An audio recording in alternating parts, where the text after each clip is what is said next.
Hey guys, hello and welcome back to my channel. So in today's video, I'm going to make you wonder why so many first generation businesses struggle to make it past the first decade. It's because we don't just fight market competition, we fight mindset gap, a support gap and a skill gap too. I have been a first generation entrepreneur for 6 years now. No family business, no fallback, no inheritance. Just pure trial, error, and learning constantly. And in this video, I want to share the 5 toughest lessons that shaped me, lessons that most second or third generation founder don't even have to think about. Grab a coffee, take notes, and this might save you years of mistakes. For a first generation entrepreneur, every rupee we risk is our hard earned money. Every decision we take, good or bad, changes the entire trajectory of our families. So let's break down what are the lessons that I have learned as a first generation entrepreneur. The first and the most important lesson was being busy isn't being productive. When you are a first generation founder, there's this constant guilt. Am I doing enough? You see your friends in jobs with weekends off. You are working 24/7 and still sometimes the results don't show up. Why? Because being busy feels good. It gives you the illusion of progress. I remember in my early years, I'd run from client meetings to calls to operations. I'd come home exhausted, but the bank balance wouldn't move. What I didn't realize is that I was confusing activity with effectiveness. Second or third generation entrepreneurs often have advisors, mentors, and boards that tell them focus on what matters, delegate the rest. For the first generation entrepreneur, you need to figure out yourself. That is your first work. So, what do I do now? Every Sunday, I identify my top 3 priorities for the week, things that actually bring in revenue, build relationships, or improve systems. I ask myself if I don't do this, will my business suffer? If the answer is no, I'll let it go or I'll delegate it. Remember, output matters more than hours. If you are always busy as a founder, maybe you are avoiding the hard, important things.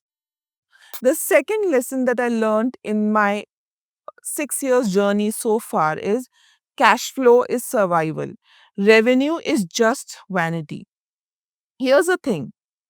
Sales numbers looks great in presentations, but if you are a first generation founder with no investor daily or family backup, you can't afford a cash crunch. I have seen it. Big orders that pay 90 days later, but your rent, salaries, and vendors are due in 30. Guess what? The gap can destroy you.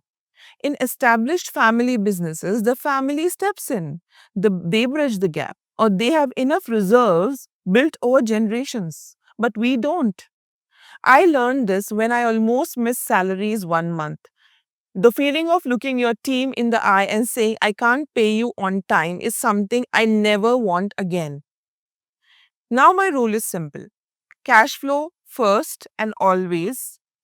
Try to keep some buffer, save whenever you get any cash flow, build clear payment terms, set right targets, and hire right people.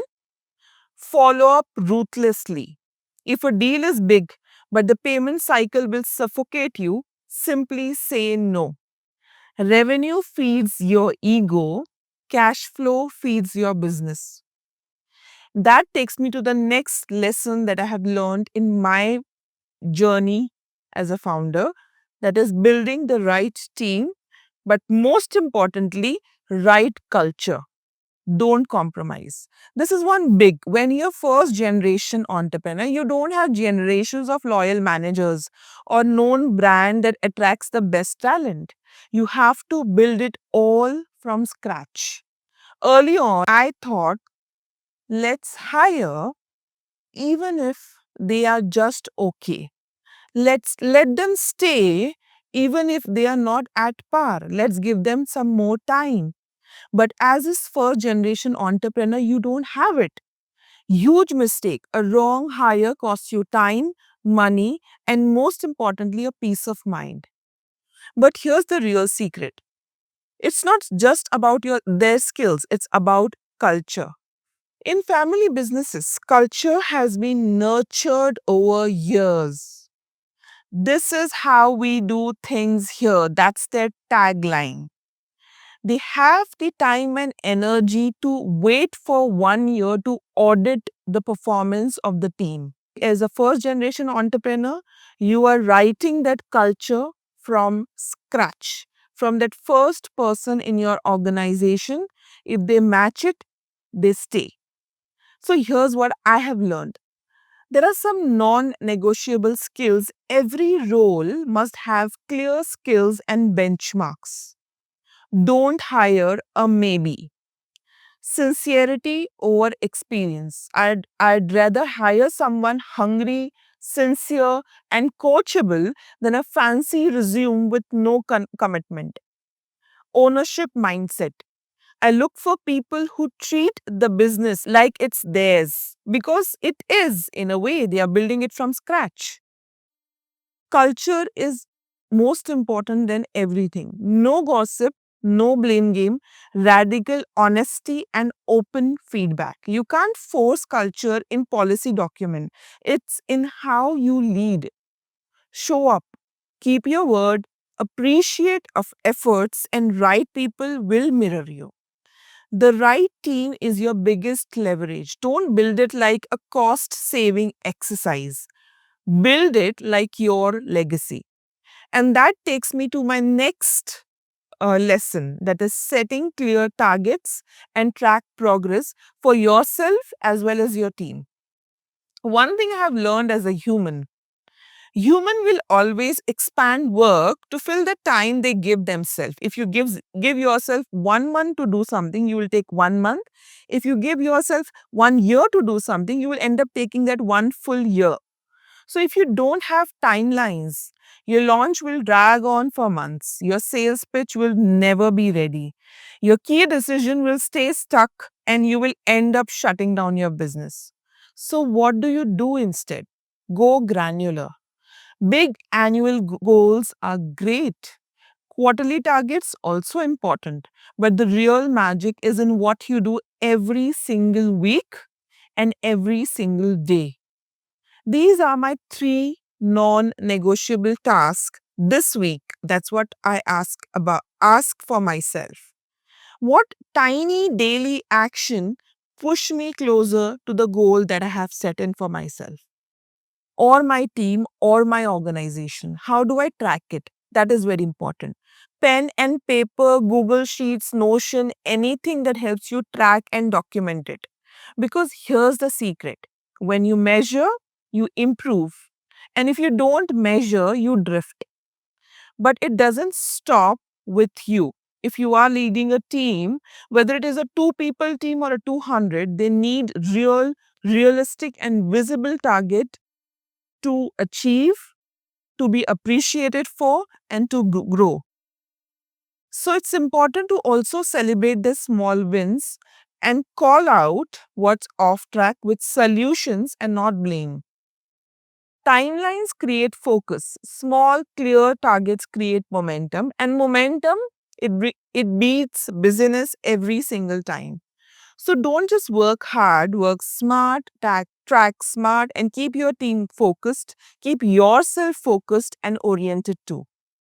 And that's bring me to the next and the most and the biggest mistake that I have done.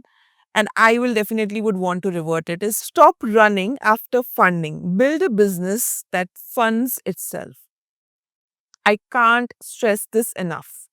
We glamorize funding, shark tanks, this and that. But for the first generation founders, funding isn't a magic wand. If you don't know how to run a profitable business, funding will just drain faster. I wasted months chasing investor. I wasted my profits chasing and investing time in getting invested when I should have been fixing my pricing, operations, and customer retention. And what I tell you now, funding is a fuel, not a map. Prove that your model works before you even scale. Build a business that doesn't depend on constant cash infusions. Freedom is when your revenue covers your cost, pays you fairly, and you don't have to dilute your control just to survive. And here's my final bonus lesson for the women building businesses, especially mothers and wives.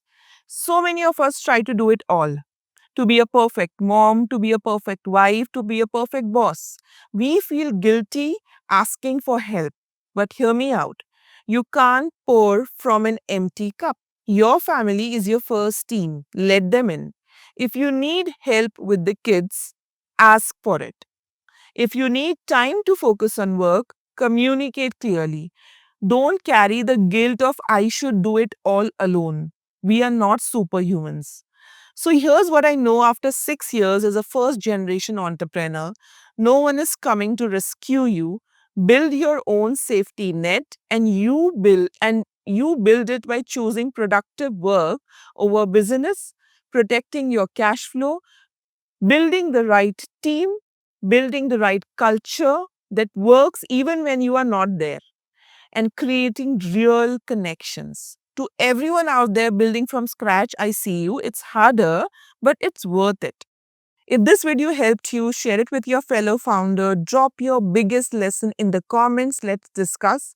And remember, you're building something your future generation will thank you for.